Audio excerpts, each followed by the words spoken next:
I'll tell you what, the heroine in the movie, Katniss Everdeen, she doesn't use the modern bow that we would think of that bow hunters use to bag their deer in the fall, but they do use some sort of a Robin Hood type of bow, but a lot of people these days are actually starting to call in asking a little bit about how they can get involved in archery as a hobby. I'm joined now by Charles Whitcomb. He is the manager of the archery department here at Game Masters in Quincy.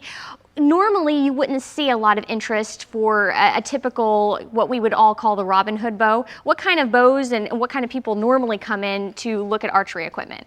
Well, typically, this is a hunting area, so people look at this kind of bow that we see over here, which Adam's shooting. And we also have a local archery club, the Winois Archery Club, which is easy to find on Facebook. And Spencer over here on this side is shooting an indoor target bow, which is kind of typical. Most of the bows we sell and supply and support around here are the hunting style bow, which Adam is using. And generally they're camouflage and they're set up with hunting arrows. But there is a club in town. If you are interested in getting involved in archery, you can come here to Game Masters. You actually offer free classes for folks that are looking into the sport. Yes, we do. We offer a free introductory class.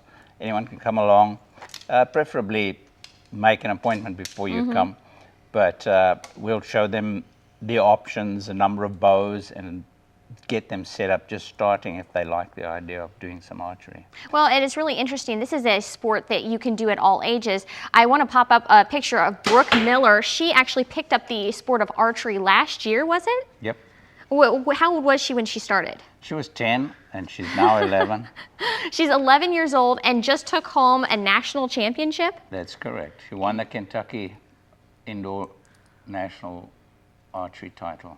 It's amazing that this is truly a sport that you can pick up at any age and really enjoy it. And one thing that's interesting about this too is you check out the equipment that you have on bows like this. The pole out in front of the bow that Spencer is shooting right now, the Hoyt, the red Hoyt, that is some sort of a stabilizer bar, isn't it, to make it so that it's easier I guess to balance? Is that how that goes? Yeah, that's correct. The weight out front creates a certain amount of inertia, and then the side weight helps balance the bow so that it doesn't fall over when he shoots it and helps it stay on target longer through the shot.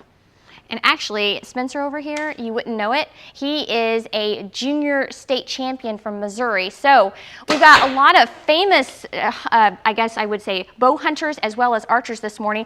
Coming up in the next half hour, we're going to be introducing the sport of archery to some girls in the tri-states who actually saw the Hunger Games and wanted to find out for themselves what it takes to be a bow hunter and an archer. Wow, just like the gal in Hunger Games. Straight from the movie. Melissa Hood, thank you so much. We're actually talking archery this morning. Depending on what's in season. Interest in the sport of archery actually is rising in the younger crowds these days, particularly young women, because of the movie Hunger Games. KHQA's Melissa Shriver has her bow in hand, and she's live at Game Masters this morning in Quincy with more on this new phenomenon. Hey, Melissa. Hey guys, and I'll tell you what, the type of Robin Hood bow that they shoot in the Hunger Games, as you can see, Katniss Everdeen, the heroine in that movie, the bow that she uses is a lot harder to aim. The bows that you see in the tri-states more often than not though, are the hunting bows. I was talking to Charles Whitcomb, he's the manager and a bow expert here at Game Masters in Quincy. What kind of people normally are coming in before, I guess, the Hunger Games movie took effect in the tri-states? Well, Melissa, for the most part, hunters. And we've seen a resurgence of youngsters coming into the sport recently. A lot of young people come along and get themselves fitted out for a bow. Nowadays, bows are available which grow with the child from the age of 9 or 8 years old all the way until they're an adult. And that means it grows in length, the draw length, from 19 inches up to 30 inches. Okay, so when you say draw length, you're talking about this actually here? Yes, the actual distance that you would draw the bow. Okay. Based on your body size. And then they also go all the way from 15 pounds up to 70 pounds, which makes it possible to actually hunt with a bow, which you can start out with at 15 pounds. Well, what's the interest like in the Tri-States? We have people interested now in the Hunger Games, but what is the interest like? You have a club here, I hear, in Quincy? Yes, we have the Winois Field Archers Club, and they meet in the winter. We have 2 indoor leagues running for about 3 months. Then in the summer, they have a 3D league, and we shoot 3-dimensional targets, much as you see down there at the base of the range. Right now, we're seeing a whole new crop of would-be students, and these are the young ladies who've been inspired by that movie, The Hunger Games, and she almost hit the apple out of the pig's mouth over there. Well, and check this out. Actually, the guys here at Game Masters have actually drawn up a pig. In the movie, the heroine shot an apple out of the pig's mouth. So we're trying to recreate that with the girls today. We're going to listen in a little bit on what they're learning about this morning. What are some of the simple tips that girls need to know about? It's really not that hard once you get used to it. Just the aiming part is the main thing. Like she hit it last time, and then you just got to get used to doing the same thing every time. It's repetitive is what it is. And I hear a lot about the stance. Spencer over here, he's actually a junior state champion from Missouri.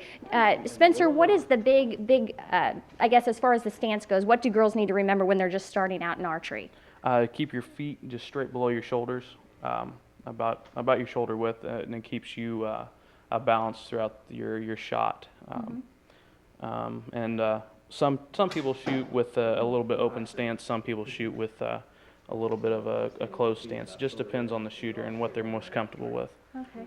Well, let's check out Lauren here. She's actually getting all set up here. She's going to get her bow, her stance right. She's going to get her bow into, what would you call that? I guess that's this drawstring there. And it really takes a lot of practice. It's actually something that girls in the Tri-States, teenagers in the Tri-States, younger people in the Tri-States are getting involved in. Actually, I want to show you a picture of Brooke Miller. She's an 11-year-old from the Tri-States this morning. She is actually a national champion this morning. She checked out, she just started archery about a year ago. So it's amazing what a little bit of practice and a lot of hard work will go towards when you're starting out in the sport of archery. Who knows? These girls here that we're hanging out with this morning, they could be national champions next year. In the next half hour, we're going to spend a little bit of time with these girls and see what they're learning, see how they're coming along in the sport in just 30 minutes. Among the younger crowd, KHOA's Melissa Shriver is live this morning at Game Masters. Good morning, Melissa. Good morning. Now, you've recalled all morning we've been following these girls. They are Hunger Games fanatics. They like to watch the movie and have shown interest in archery, which we're seeing all over the Tri-States these days. Younger people picking up bows and arrows and being interested in learning about the sport of archery. You can actually get involved in the city of Quincy and in the Tri-State area. There's a club called the Winois Archery Club in Quincy, and they actually have 3D archery coming up this summer. That's correct. Normally in the summer, the club hosts a 3-day event, which is a league that lasts about 12 to 14 weeks. Each Thursday evening, we go out and set up 15 targets, and we shoot at them from different distances, unknown distances. And they have various classes, like the hunting class and the open class. It's really interesting because it is one of those sports that's taking off in the Tri-States. By the way, this is Charles Whitcomb. He is an archery expert in his own right and the manager of the archery department here at Game Masters in Quincy. When we talk about these girls who just picked up a bow literally maybe 45 minutes ago, they're doing extremely well, but what does it take? What kind of time commitment are we talking about to make them proficient? Well, initially, one would just start out shooting as a hobby and develop a skill, possibly with the help of a coach. And then later on, if you get serious about becoming a tournament archer, you would apply the normal amount of dedication to that training that you would to any other sport. In archery, a good coach is a good start. And then once you've developed a practice routine on a weekly basis and a daily basis, you would repeat that over and over again and try and eliminate the errors that you make and develop your skill accordingly. And then a lot of it is, or a great deal of archery, in fact, people say 99% of archery is the mental aspect. It's a really mental game. You have to think through every aspect of how you're making the shot. it's something to remember, especially with these girls who are just picking up the talent here in the Tri-States this morning. Now, of course, free classes are offered. We would like you to call in advance at Game Masters in order to have those free classes to get your feet wet into archery. Right now, we're going to kind of bust in on Spencer. Spencer is a junior state champion in Missouri. What did it take to get there? What kinds of things do you need to remember to be a junior state champion? You really have to have your mental focus down to shoot a very good score. I say just practicing like this, you can shoot a really good score, but whenever you go to a tournament, you can have like a mental breakdown. But you have to mentally prepare yourself as you're practicing. I mean, shoot with somebody that's better than you, or somebody that's equal to you, to get your level up, or to get your mental. Somebody can flake you out, maybe. Yeah. You kind of psych you out. I guess that's always what they say in, in the sporting events. Oh, what kind of things are these girls doing that is correct? It seems like their stance is correct. They're standing, their posture is very good. Their arms, I mean, they're not lean back, they're not forward, they're not leaning, wobbling. They have their good anchor point, and they're doing everything very good. Well, it sounds like we have some budding archers here in the Tri-States this morning. Coming up in about 15 minutes, we're actually going to have a arch off, I guess, a shoot off between the three professionals here. We'll see who does the best coming up. Well, we've been talking about the Hunger Games all morning and how that's inspiring some local archers to get involved in the sport. We're checking out now a bow contest between these guys who've been shooting for years now. They're using hunting bows. They're going to be shooting a target down range at 30 yards. We're going to see how, they're all doing very, very well here. And of course, it takes a lot of focus, a lot of concentration, and a lot of practice to make archery your sport and to be successful at it. If you'd like to learn how you can get involved in archery in the Tri-States, just log on to connecttristates.com. Tegan?